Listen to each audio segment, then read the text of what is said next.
Here's a little demo of this Debug Drawer plugin that I'm working on.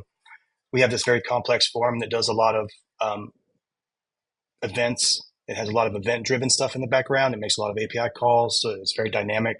Um, and it has a lot of paths it can take when we're submitting this. This is for support cases to Salesforce. So I added this little debug drawer, pops up using Filament's modals. This is in a slide over style. By default, when you refresh the page, it shows all you the defaults, and then you can see some of the logging that it did to pull those defaults and check to see if there's anything set yet.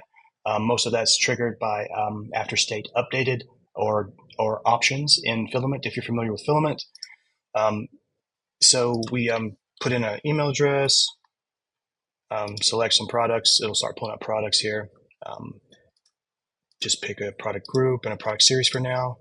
And then you can go back and see that this reflects the current state of the fields on the form. This information is used for debugging. And then you can see that the events and things that it does to look up this information. You can even use this to filter down to the type, the log level, filter to info, debug, error. And then you can also switch the context, which we manually set up for this for where it's coming from. So this makes it really easy to narrow down and see what's going on inside this very complex form logic.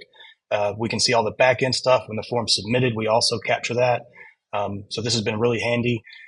Lots of people are doing this testing. So the problem this solves is when several people are testing, the logs in the Laravel standard log gets mixed up because multiple people are running at the same time. So all the stuff's jumbled together, and it's very difficult to follow the path. This is session based. So anything on my session gets logged, but nobody else's. So I just see my tests. I can keep them as long as I want and then clear the logs. Let's go back to all of them here to show that.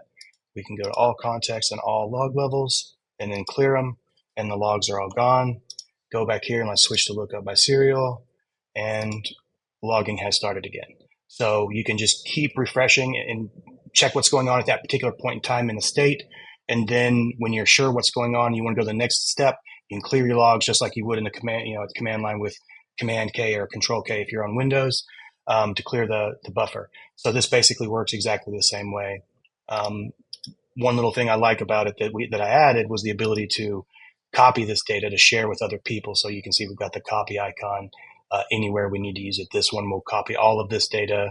This one will just copy any card that you're on the data from it so that you can paste it wherever you need it. So works really great so far, and people are really loving it. It's already saved us a ton of time. So yeah, I just wanted to share it, see what you think. Thanks.